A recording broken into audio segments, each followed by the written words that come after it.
In the winter of 1978, a janitor at Washington Dulles Airport found a worn-out leather briefcase sitting alone under a bench. Nothing unusual until he opened it. Inside were a map of the Pentagon marked with red ink, a list of American scientists, and a photograph of a man standing with a KGB general. The briefcase belonged to someone who should not exist. Someone the FBI had been hunting for 14 years. And the man was an American. The FBI rushed to the airport. The fingerprints on the briefcase matched a missing Air Force officer named Daniel Riker, who disappeared in 1964. Everyone assumed he defected. But the photo showed something worse.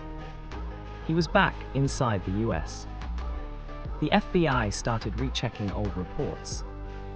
Unexplained leaks, vanished research notes, intercepted Soviet radio messages referencing Ghost Hawk.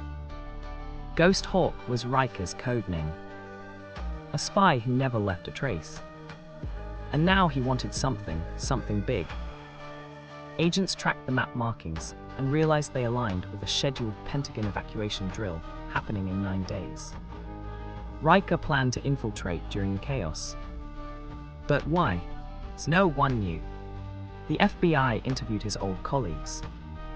A pattern emerged. Riker hated the US military's new satellite program. A program that could expose Soviet missile sites. If he sabotaged it, Moscow would gain the upper hand for years. The FBI started watching every airport, bus station, and train terminal. But Riker was a ghost. He never used credit cards, phones, or hotels. Every need died, until a random gas station clerk mentioned a quiet man with a limp who paid in Soviet rubles by mistake. Agents raced to the area and found a cabin hidden deep in the woods. Inside were surveillance photos of Pentagon officials and blueprints of the satellite control center. Riker wasn't working alone.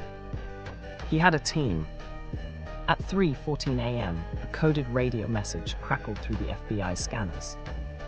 Ghost Hawk moves at dawn. The operation was hours away.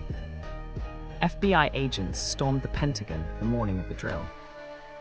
Crowds were everywhere: soldiers, workers, fake evacuees, real emergency teams. Perfect chaos. Perfect cover for Riker. They spotted him dressed as a fire safety officer, carrying a red toolbox. Inside the box, demolition charges, Soviet detonators, a forged Pentagon entry pass. He reached the secure room. 2 guards stopped him. Riker didn't blink. He started speaking fluent Russian. The guards froze. That was enough time.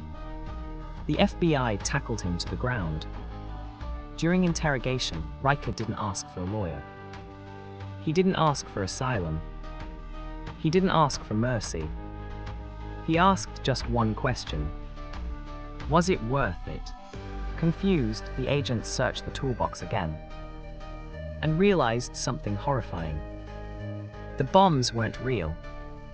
They were dummies. Riker wanted to get caught. He wanted to come home, even if that meant life in prison. But the Soviets couldn't allow that. 2 days later, before trial, someone slipped poison into his food tray. Riker died saying one sentence: "I never chose a side, both chose me." The truth behind his final mission was buried for decades.